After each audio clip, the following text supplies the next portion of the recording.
Hey guys, how you doing? It's Henry at Mowers and Blowers. Good morning. We're having what's called a bomb cyclone on the East Coast. Granted, it is mid-October. If this bomb cyclone was in the winter and the temperature was below 32 degrees, we'd be having a big-time snowstorm blizzard. But because we're in, it's like 65 degrees or something like that, it's just a hell of a lot of rain. Anyway, as you know from a previous episode, this is a Toro recycler that I got from one of my subscribers, Robert, over in Holbrook. He gave me 4 mowers, and the deal was that I would get this Toro recycler going for him, and I would keep the other 3 for parts or to fix or whatever. The first time I worked on this, I cleaned the carburetor, and we put a little bit of fuel treatment in there to stop the surging. Well, right now, and it never started very well. Like, you had to pull it 10 or 15 times for it to eventually start, you know? So I thought maybe it might be the thermostat on the muffler. It just wasn't working right, and also a little screw came off the carburetor, and I had to replace it with a regular screw. So, I mean, I don't really think that's the issue. I have a feeling that the flywheel key is slightly sheared and it's off timing, meaning that's the reason why it's hard to start. And if that all fails, I could drain the gas tank to get rid of ass gas. It's got some ass gas in there, and then the combination of an entire jug of fuel, a fuel injector cleaner, could make it so that it's so non-combustible. Could have water in it too, I'm not sure, you know, but it had that original ass gas in there. So I could drain the gas, put some fresh gas in there and see if it starts easier. But then what's another thing that allows an engine to start easier? That's right, the valve clearances. This is an overhead valve. I could do the valve clearances too. But I have a feeling it could be a sheared keyway. So what I'll do is I'm going to take this engine apart, just the top part, get the flywheel off, and see if the key is sheared. If so, we'll put a new key in there if I have it. From my recollection, these things have a small Woodruff key. I'm not sure I have one of those, but we'll see what happens when we get to it. I'm going to show you right now. It's been sitting here for about 3 or 4 days, and it doesn't start well. It eventually does start, but it's hard to start.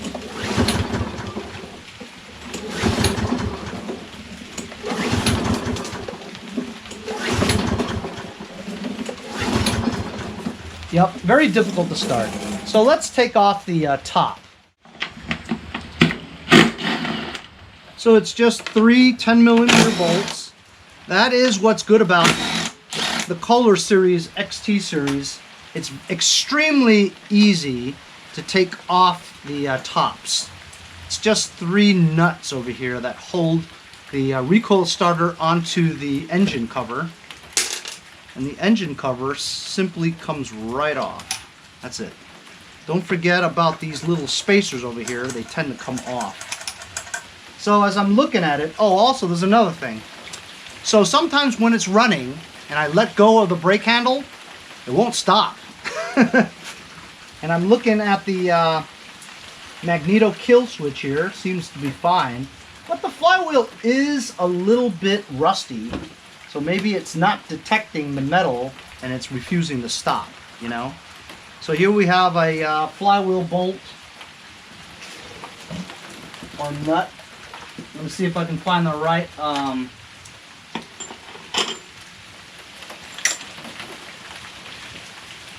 socket, and we'll impact that off and get the flywheel off.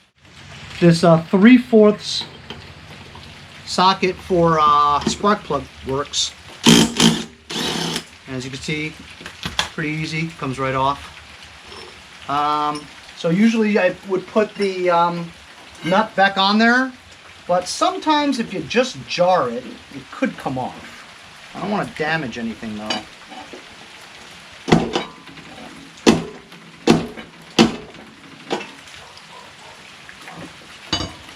Looks like we're going to have to do it the hard way.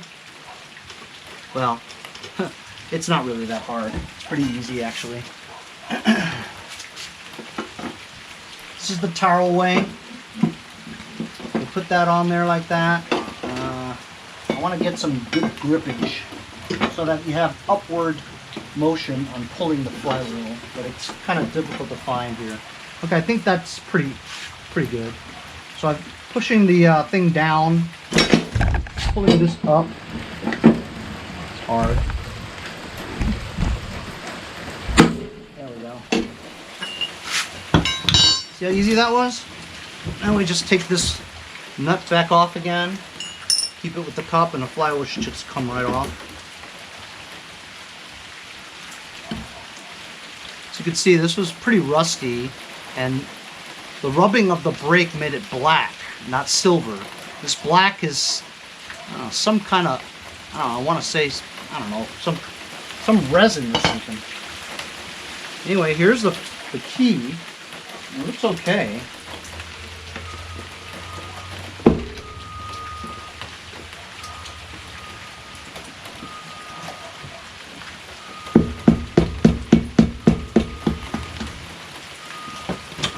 It is a Woodruff key, really tight in there,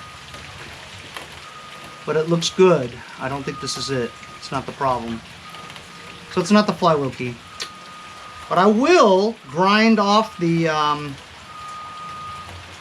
resin on that flywheel to make it have a better, contact for the thing.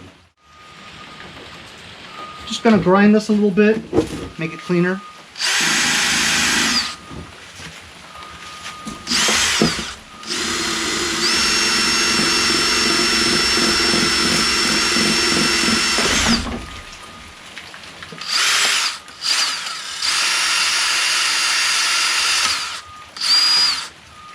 Take care of that. So look at the difference from grinding that black streak off. I don't know what that black streak is. Almost feels like rubber. So if rubber is coating the flywheel, this brake pad is not touching the metal, which is preventing it from stopping. So just grinding this off, grinding the black off, and letting the semi-metallic brake pad touch steel, it'll make the ground and cut the magneto.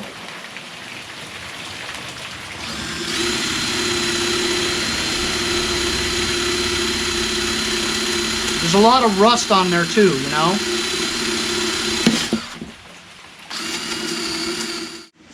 So I've got the flywheel back on here again. I'm just gonna put everything back. It's not a sheared flywheel key, so we're gonna have to maybe do the valves.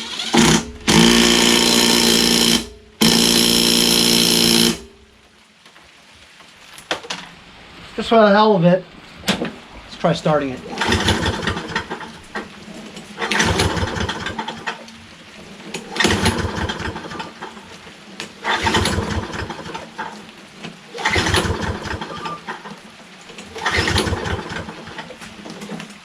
Won't start. Let's I could smell that fuel treatment and stuff. Just, it seems like it's more like ether. Yeah, the choke is closed. Let's pump some of that stuff in there. Give it a try.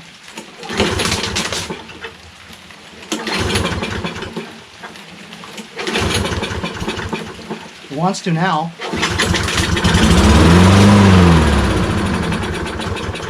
How about that, huh? Can only start with that. So you know what? I'd say it's probably the gas.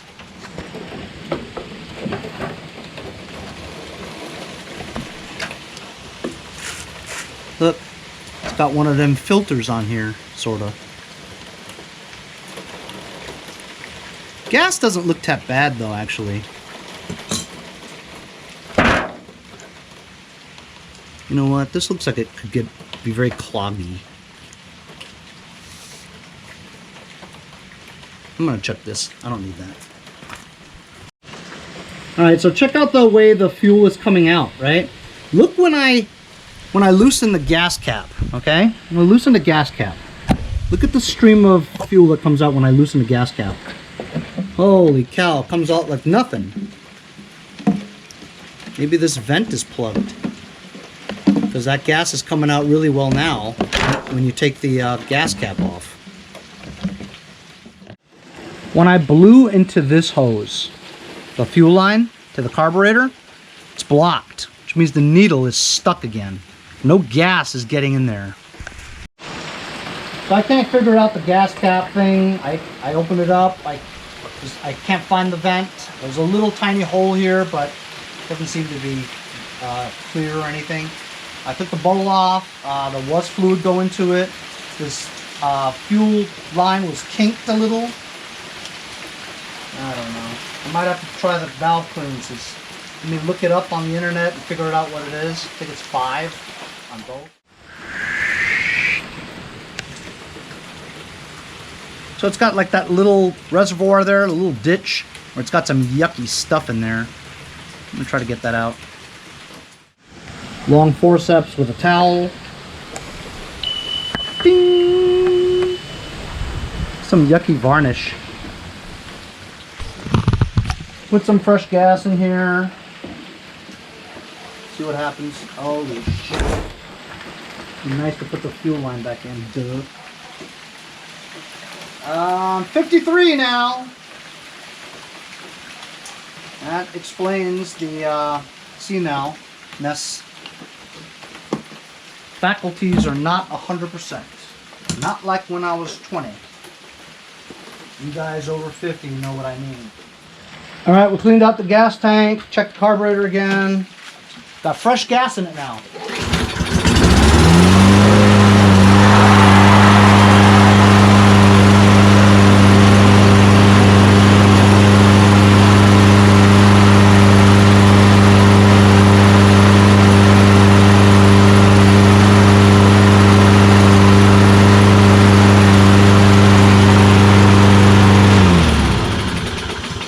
And the engine stops now from the semi-metallic brake pad touching the flywheel, because there's no residue on the flywheel that prevents the ground. Did you see that? Start up first pull. Let's try it again.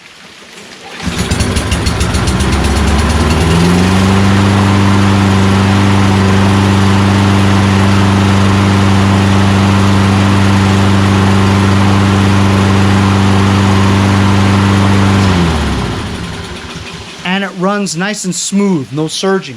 It was the ass varnish gas. The ass gas.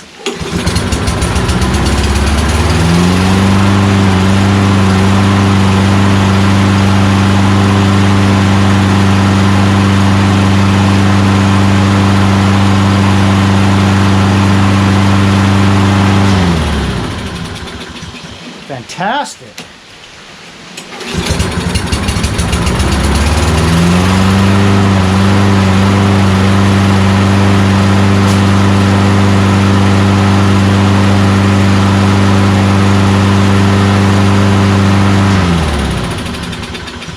Very good. So how important is it to put fresh gas in your lawnmower?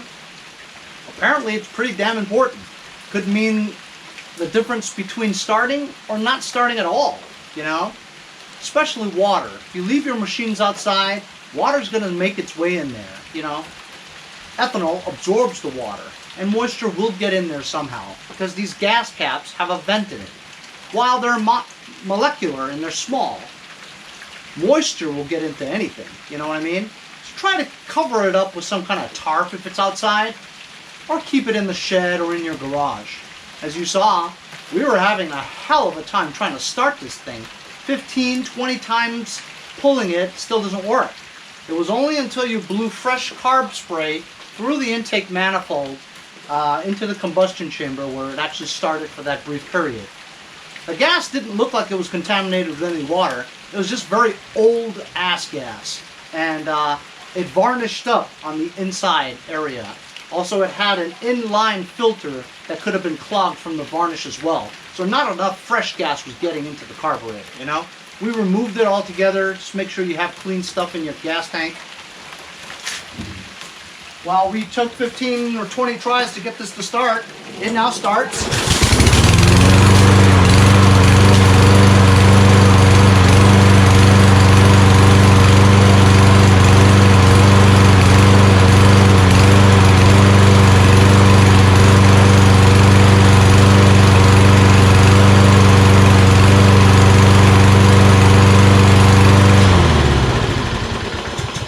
It now starts in one pull. In the beginning it does surge a little bit because we have a very old carburetor in there with a rusty bowl, you know what I mean? And even though I scraped it a bunch of times and it's pretty clean, you never know, some of that stuff might get out and just slightly clog it. But then once you're running it for a bit, as you saw, when you run it for about 20 seconds, 30 seconds or so, it starts to move around, suck up the dirt, whatever, blow it out up the emulsion tube, and then it starts to run smooth. So if you run it for about half a minute or so, it does run smooth and it doesn't surge anymore. But I'm pretty satisfied. Starts with one pull. Also, the front self-propulsion is very, very strong. This is a really good mower. I wish he would let me keep it, but a deal's a deal. He gave me 3 other mowers to basically pay for me fixing this one up for him. This is a very good mower. It's in excellent condition. It now runs as it should. And Robert, if you're watching, and you'll better be watching, darling, come and pick it up whenever you want. Email me. I'll text you or email you now and tell you it's ready. Thanks a lot for the deal. It made a couple of good videos, and you're getting a great mower out of it, you know? And hopefully I'll get 3 good mowers out of it. Thanks a lot for watching, guys. We'll see you guys next time on Mowers and Blowers.